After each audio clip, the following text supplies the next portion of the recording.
Senhores telespectadores, este programa de hoje é um programa diferente de todos os programas que temos feito. Não sei se já repararam isto, assim esse caminho muito grande até aqui parece uma estrada, não é uma estrada, é uma mesa. Estou-lhes a falar aqui num grande palácio, um palácio que fica na cidade de Lisboa, que, como estão a ver, é uma cidade lindíssima, uma cidade com o rio, as colinas, um casario multicor, uma das cidades mais bonitas da Europa. E eu estou-lhes a dizer isso e conheço, não digo todas, mas creio que a maior parte delas. Todavia, é uma cidade sem palácios. Bom, é claro, uma cidade sem palácios, eu estou a exagerar. Tem alguns palácios e alguns muito bonitos até. Eu assim de cor, aqui estou-me a lembrar aqui, perto do sítio onde vivia, o Palácio dos Duques de Palmela, ali à Politécnica, o Palácio Ludovici, que fica depois ali em São Pedro de Alcântara, o Palácio do Conde de Óbidos, que fica ali mesmo no Rochedo do Conde de Óbidos, ou o Palácio do Pombal, que fica perto, é onde hoje está o Museu das Janelas Verdes, ou aqui no Bairro Alto, um palácio muito bonito, que é o Palácio Pilatos. Já ninguém sabe o que é o Palácio do Pilatos. Pilatos é um judeu, era um judeu que dizia que não tinha nada a ver com a morte de Cristo, que ele também lavou daí as suas mãos. São Pilatos todos os homens que, perante situações muito graves, dizem: eu não tenho nada com isso, eu lavo daí as minhas mãos. O ato de Pilatos é o lavar as mãos. Antes do lavar do dinheiro, houve o tempo do lavar das mãos. Bom, o Pilatos era um judeu, fez ali um grande palácio e pôs um cunhal das bolas. É o cunhal das bolas, aquilo que se chama hoje travessa do cunhal das bolas. Aquelas bolas eram douradas e simbolizavam o dinheiro que ele queria ter. Bom, mas há muitos outros. Olha o Palácio do Marquês de Abrantes, onde hoje é a Embaixada da França. O Palácio dos Condes de Almada, ali de onde saiu a Revolução de 1º de Dezembro, que ainda hoje é um belo palácio, admirar o Rossio. Ou o Palácio dos Condes de Redondo. O Palácio dos Condes de Redondo, está hoje lá uma universidade, a UAL, onde eu dei aulas até o ano passado e agora já não dou porque não tenho tempo. Ou o Palácio dos Marqueses de Olhão, ali além de Santa Apolónia. Bom, há bem uma dúzia de palácios em Lisboa. Uma dúzia, ou duas, ou três dúzias. Em todo caso, não se pode dizer que Lisboa seja uma cidade de palácios. Se nós formos ao centro de Roma, ou de Nápoles, ou de Madrid, ou de Viena, ou de Berlim, todos aqueles edifícios são todos grandes palácios. Em Roma, os palácios da Renascença, numa área de quilómetros e quilómetros, não despegam uns dos outros. E aqui não é assim. A cidade é uma cidadinha de casas portuguesas, é uma porta e uma janela, e umas paredes caiadas, que é uma casa portuguesa, com certeza, e lá de longe em longe, lá aparece um vulto de um palácio, infelizmente, quase todos extremamente maltratados. Bom, pois hoje a minha visita é a um palácio de Lisboa, a um dos palácios de história mais atormentada, mais enovelada, mais torcida, esquisita que há na nossa cidade. E apesar de tudo, e talvez por isso mesmo, um dos palácios mais bem conservados da cidade de Lisboa. Vamos visitar o Palácio Foz. Palácio Foz.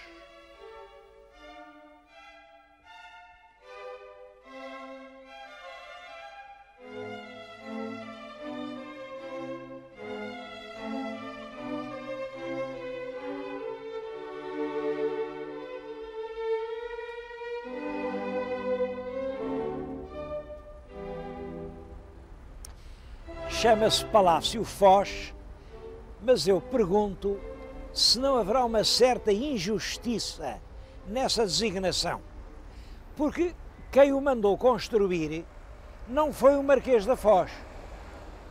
O Marquês da Foz comprou quando ele já estava feito. Isto que estamos a ver, toda esta fachada, foi mandada fazer por um Marquês de Castelo Melhor. E também, durante muito tempo, chamou-se-lhe Palácio do Marquês de Castelo Melhor. Eu achava melhor que lhe chamássemos Palácio Castelo Melhor do que Palácio Foz, porque os Castelos Melhores foram donos deles durante, não sei, mas perto de 100 anos, ou mais de 100 anos. E o Marquês da Foz foi dono dele durante 10 anos. Bom, vamos contar a história porque isso é engraçado, isso é das coisas bonitas. Quando a gente fala em Castelo Melhor, é claro que toda a gente se lembra do grande Conde de Castelo Melhor, o terceiro Conde de Castelo Melhor, que é o homem que ganha a Guerra da Independência. Se nós hoje somos um país independente, devemos-lo à decisão, à coragem, à intrepidez e à dignidade do terceiro Marquês de Castelo Melhor. É Dom Luís de Vasconcelos e Sousa.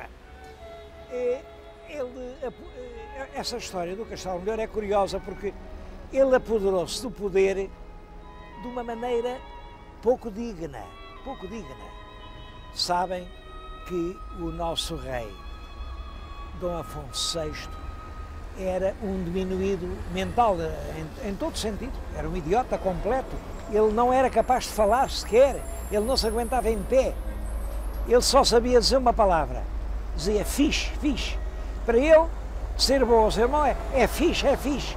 E como tal, caiu nas mãos de um gangue de malfeitores que havia ali à volta do paço, eram uns desordeiros e tal, e o rei achou que eram fixe, andava com ele à noite, a cavalo, e fazia 2 exércitos, os bons e os maus, coitado, era um pateta nas mãos de um gangue de malfeitores, marginais. É claro que o governo fez o que tinha a fazer, mandou prender os marginais, eram os italianos, uns tais Conti. O Castelo Melhor, que era um fidalgo culto, inteligente, aproveitou essa oportunidade. O rei, claro, o rei, coitadito, ficou muito zangado por lhe prenderem os amigos. Ele não sabia que os amigos eram um bando de facínoras, de gente da mais real espécie. E por isso o governo fez muito bem, que os mandou meter na cadeia.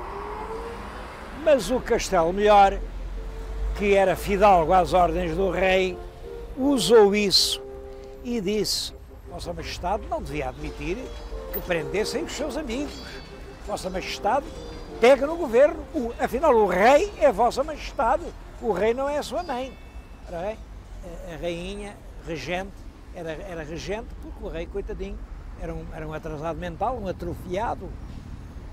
E o rei, fiado nisso, mandou embora a mãe, a rainha regente, e entregou inteiramente o poder a esse amigo, o Dom Luís de Vasconcelos e Sousa, que era o terceiro Conde de Castelo Melhor. Devo-lhes dizer que, apesar de ter obtido o poder dessa forma indigna, afastando uma regente competente para entregar o poder a um pobre pateta, apesar disso, Dom Luís de Vasconcelos e Sousa foi uma grande figura da história nacional.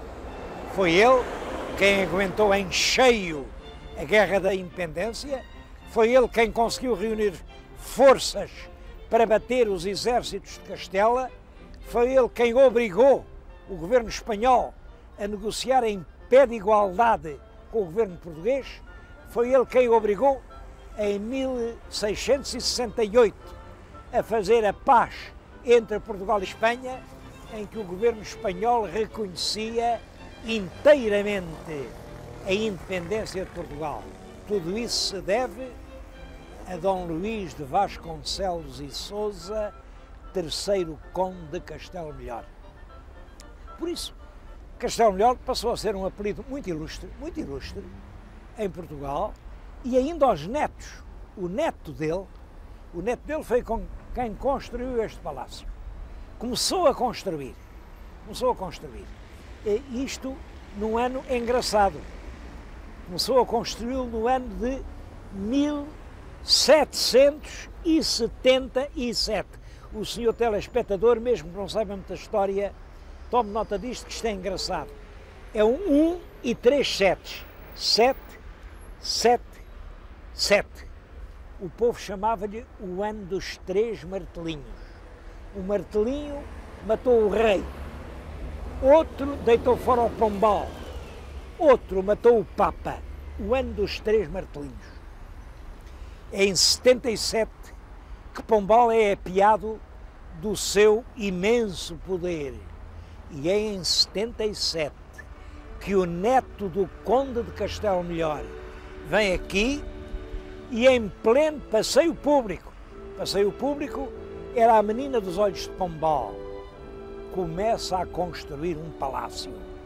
Isto é como quem cospe na memória do Pombal, que nesse mesmo ano de 77 tinha sido expulso de Lisboa e tinha ido morar para Pombal. Porque ele era Marquês de Pombal.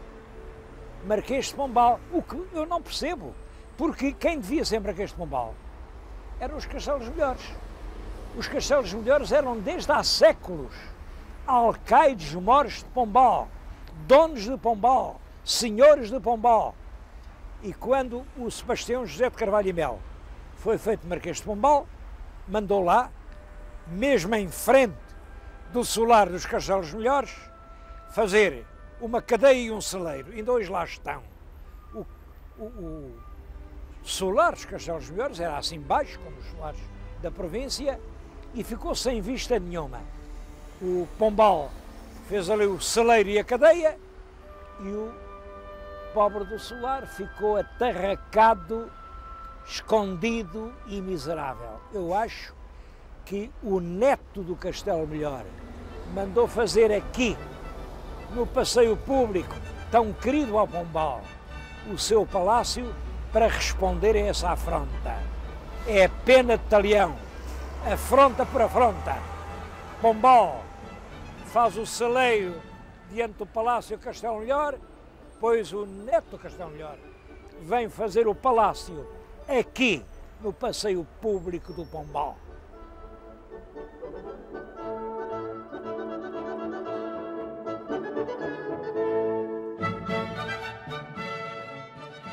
Bom, mas a verdade é que em 77 começa para Portugal um período sombrio. Reina a Rainha Dona Maria I, que depressa começa a ter, enfim, os médicos a perguntarem se a rainha não estaria demente, e estava. Veio a Revolução Francesa, aqui em Lisboa ouve-se com terror a notícia que tinham cortado o pescoço ao rei. Entramos numa guerra contra a França, imagina uma guerra contra a França. É claro que é uma derrota completa. Aparece o Napoleão exige a adesão portuguesa ao bloco francês.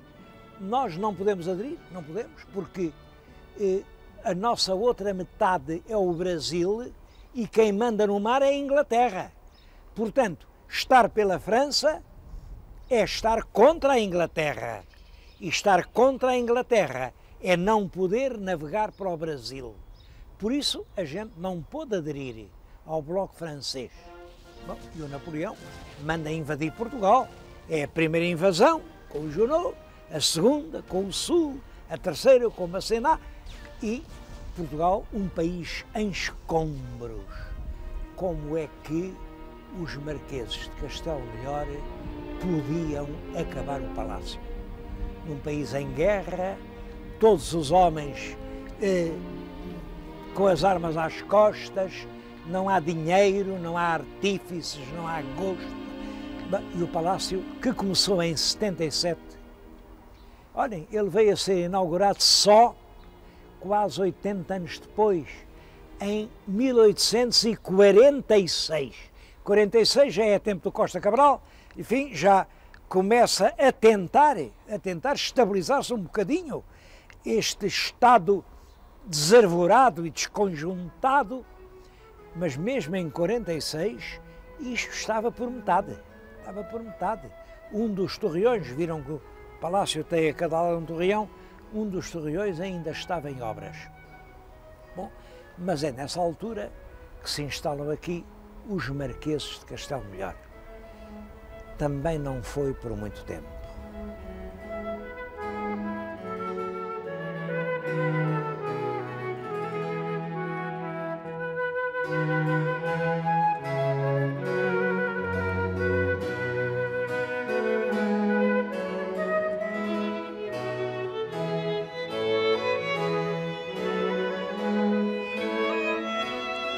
O palácio só foi residência dos marqueses de Castelo Melhor desde 1846 até 1888. E é curioso a razão por que os marqueses tiveram de sair daqui. Os marqueses saíram daqui por causa do comboio. Fizeram a estação do Rossio, para isso já expropriaram uma grande parte aqui da Quinta dos Castelos Melhores. Toda a estação do Rossio é feita em terrenos que foram expropriados por utilidade pública e, portanto, eles não receberam quase nada. Depois fizeram o túnel do Rossio, que vai sair a Campolide, passava aqui por baixo. Isto começou a tornar-se inabitável, ficou sem terras, por detrás era a estação, por diante era a avenida, e um dos administradores dos caminhos de ferro era o senhor Marquês da Foz. O senhor Marquês da Foz era um homem que gostava muito de fazer negócios. Era ele e o Conde de Burné. O Conde de Burné uma vez mandava um, outra vez mandava outro, e eles iam, só que o Burné conseguiu fazer uma fortuna, e o Marquês da Foz, administrador dos caminhos de ferro, usou dessa autoridade para reduzir aqui a pobre Marquesa de Castelo Melhor, que já estava velha, viúva, coitadita. Ele obrigou a sair daqui. Ele tomou conta do palácio em 88 e imediatamente mandou deitar por dentro tudo abaixo, tudo. O palácio ficou descascado, ficaram as paredes da frente e do fundo. Por dentro, tudo foi abaixo. E ele, entre 88 e 91, começa aqui a construir uma moradia luxuosíssima. Estão a ver uma sala cheia de dourados. Olhem, isto era a sala de baile da casa do senhor Marquês da Foz. Toda a casa está cheia de tesouros. Eu gostava que fossem ali comigo ver a escada.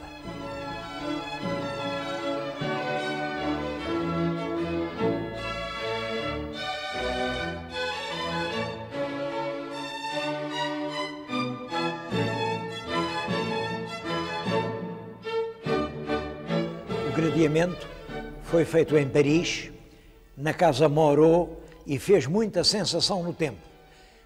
Os próprios fabricantes tiveram em exposição durante 15 dias antes de o mandarem para Portugal. Isto é tudo peça a peça, é aparafusado e ficou caríssimo. Falava-se em 40 milhões. 40 milhões. Bom, é uma escada que ainda hoje tem um grande aparato.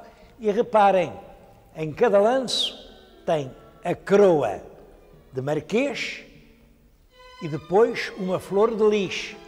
Depois a flor de lis, a coroa de Marquês. Isso vai se alternando. Bom, isto significa que a escada foi mandada fazer depois de 1886, porque só em 86 é que ele foi feito marquês. E a Flor de Lis? A Flor de Lis, é claro, era um emblema real do tempo dele. A Casa Real de França tinha por emblema a Flor de Lis.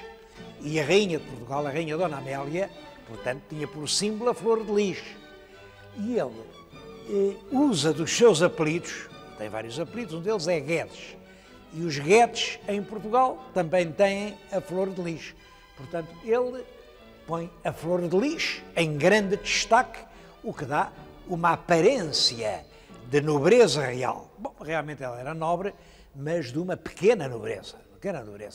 É até curiosa essa história dos Condes da Foz. Ele era filho de um Gil Guedes, que foi militar, já por sua vez era de pequena nobreza, mas foi um militar distinto, andou nas guerras liberais e devia ser um homem muito insinuante, porque foi ajudante de campo do imperador Dom Pedro IV. Depois foi ajudante do rei Dom Fernando de Saxe, que era amicíssimo dele.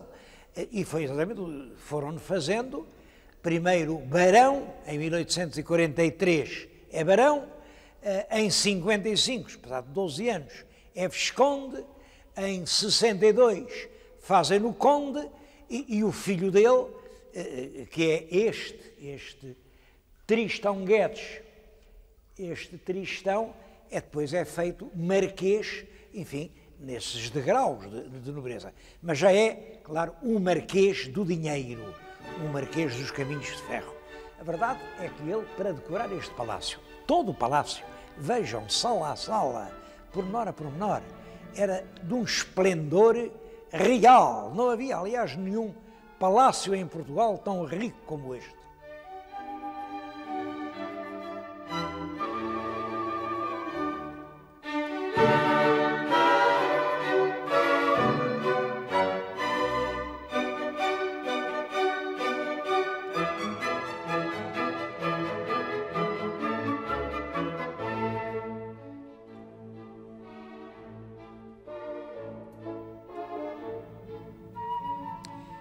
O resultado dessas despesas insensatas é que o Marquês da Foz não chegou a gozar o seu palácio 10 anos. As dívidas acumularam-se e em 1901 ele teve que fazer um leilão sensacional, durou 10 dias, vendendo tudo quanto estava aqui dentro. Eu tenho aqui o catálogo do leilão, uma fotocópia do catálogo, catálogo do leilão de objetos de arte, imobiliário antigo, Palácio Foz. Aqui descreve 800 e tantos lotes e no fim tem, sem numeração, não houve tempo de meter no catálogo, diz que é tudo quanto estiver cá dentro, incluindo o trem de cozinha, capaz de fazer comida para 1000 pessoas ao mesmo tempo. Bom, ficaram as paredes. Depois disso, é claro, olha, foi arrendado para o anuário comercial, foi sede do crédito predial, foi andando até que em 1910, no ano da República, foi comprado por um terceiro conde, o Conde de Sucena. O Conde de Sucena era também um antigo imigrante, um homem do povo, lá de cima d'Águeda, foi para o Brasil, trabalhou duramente, arranjou uma fortuna, chegou aqui, comprou isto, mas não foi para viver cá. Achou que isto era um rico espaço no centro de Lisboa e comprou para meter aqui tudo quanto havia. Esteve aqui alfaiataria, esteve aqui uma leitaria, aliás, muito luxuosa. Havia aqui um cinema, havia um cabaré, havia lá embaixo a Taberna Vínica, foi aqui a sede do Sporting, foi aqui a Embaixada dos Estados Unidos. Eram centenas de lojinhas e lojecas, era disso que via o Conde de Sucena. Mas mesmo assim, o Conde também teve que vender, isto entrou na posse da Caixa Geral dos Depósitos, e a Caixa Geral dos Depósitos vendeu ao Estado, que entre 1940 e 44 restaurou depois isto tudo e fez aqui a sede do, chamava-se nessa altura SPN, Secretariado da Propaganda Nacional. Era uma casa de prestígio para fabricar prestígio. Mas vamos lá abaixo ver a tal taberna.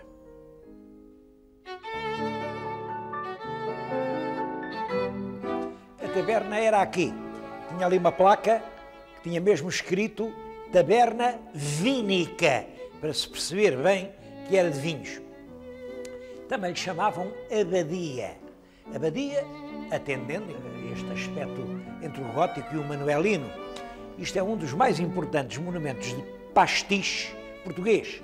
Tudo isto foi inaugurado em 1917. 1917, isto é mais ou menos o tempo em que eu nasci. Reparem o gosto que havia para fazer uma coisa destas. É um arremedo realmente muito fantasioso e muito quase grotesco, de estilos históricos que nessa altura estavam na moda. Aqui este lugar era o claustrum, era meio cabaré, meio boate, juntavam-se aqui as pessoas e lá em cima era uma leitaria. Uma leitaria onde o leite era mungido das vacas, havia vacas, vinha o leite, também se vendiam bolos, pastéis, era um lugar muito chique. Aqui era o sítio mais íntimo. Bom, impressiona-me a mim, principalmente isto. Como foi possível fazer uma coisa destas, inaugurá-la, num ano como 1917, um ano dramático para Portugal. Estávamos na Grande Guerra, estavam a morrer milhares de rapazes. Bom, depois o gosto de Lisboeta era isto. Isto talvez fosse repintado, talvez fosse um pouco transformado, ele agora está a ser cuidadosamente restaurado. Está aqui uma equipe de artistas que estão a trabalhar e a tentar pôr isto exatamente como teria sido em 1917. Quando estiver pronto, a gente volta cá outra vez.